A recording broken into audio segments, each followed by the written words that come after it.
Welcome to this explainer. Today, we're exploring the unseen, high-stakes world of mega project construction. You know, when we see these massive industrial plants being built, everybody naturally looks up at those giant steel towers, right? But the real secret to preventing a multi-million-dollar disaster, it's actually hidden right beneath our feet. So let's dive right in with a question. When you see those massive cranes lifting giant industrial equipment, machines that can easily weigh up to 1,000 tons, what do you think is the absolute most dangerous part of that entire operation? You'd probably assume it's, I don't know, the steel cable snapping or maybe some strong winds tipping the load over. Well, actually, the true danger isn't up in the sky at all. It's the dirt directly beneath the equipment. Think about it. If the ground isn't perfectly prepared, even the most advanced, state-of-the-art crane in the world is going to sink, tilt, and fail catastrophically. The real foundation of lifting isn't steel, it's soil. Which brings us to our first main concept, the invisible force known as bearing capacity. To really understand why the ground matters so much here, we have to look at bearing capacity.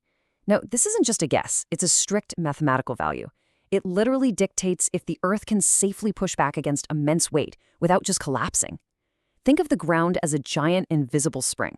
Solid bedrock, that is a massive bearing capacity. It barely compresses at all.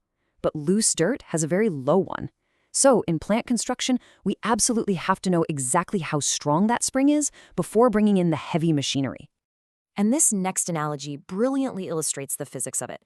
Imagine stepping into soft mud wearing a really sharp stiletto heel versus wearing a wide snowshoe.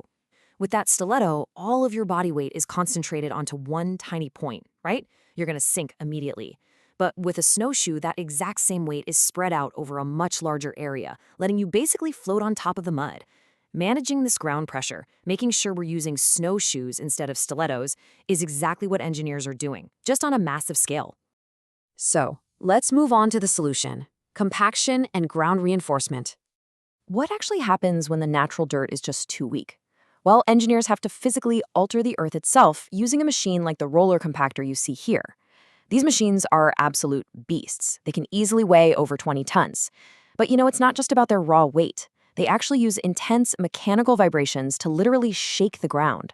This violent shaking squeezes out all those microscopic pockets of air and water hidden deep down in the soil, forcing the Earth's particles tightly together. This drastically increases its bearing capacity. It's a real game changer. And it follows a very strict three-step procedure: assess, compact, and then verify. Engineers never, ever just roll the dirt and hope for the best. To scientifically verify that bearing capacity, they use a process called a plate bearing test. They literally press a heavy steel plate into the compacted ground using hydraulic jacks, and then they measure exactly how many millimeters the earth sinks under maximum pressure. It has to be mathematically perfect before they can proceed. Now let's look at the final piece of the puzzle, the final armor: steel plates and rigging. You see, even with perfectly compacted ground, the actual lifting process, which the industry calls rigging, requires an extra layer of structural armor. Let's talk about why. When a crane extends its mechanical legs, those are called outriggers, it creates a massive singular point load. So all the weight of the crane, plus that 1,000-ton machine it's lifting, is suddenly focused straight down into a few tiny contact points. It's basically threatening to puncture the earth, exactly like that stiletto heel we talked about earlier. To fix this and transform that dangerous point load into a safe, distributed load, rigging teams bring in massive load-spreading platforms. These are often called crane mats or outrigger pads. And we're not talking about thin sheets of metal here. These are incredibly thick, heavy-duty steel or engineered timber plates, and they can weigh several tons themselves. By putting these directly beneath the crane's legs, that highly focused weight is spread out over a massive surface area. It prevents catastrophic sinkage and guarantees that the ground's bearing capacity is never exceeded. But who actually holds the ultimate authority to say, okay, the ground is safe? Well, the specialized rigging company performing the lift is the one that explicitly calculates the required bearing capacity. Then, the EPC contractor, that's the main engineering, procurement, and construction company running the whole site, they are strictly obligated to prepare the ground to match that exact standard. It is a completely non-negotiable relationship. If the EPC contractor's ground data doesn't perfectly match the rigging company's rigorous demands, that crane simply does not move. Period. That brings us to our final section, the ultimate stake: safety and mega project delays. Now, you might be wondering why engineers are absolutely obsessed with these numbers. It's because just a single ground failure causes a devastating domino effect. First and foremost, a tipped crane triggers severe, potentially fatal accidents. And beyond that tragic human cost, an accident immediately brings the entire megaproject to a grinding halt. It prompts massive official investigations, and it mandates these complex recurrence prevention plans that can delay a project schedule by months. We're talking about bleeding millions of dollars a day. So, the real takeaway here is that safety during site condition checks isn't just corporate paperwork, right?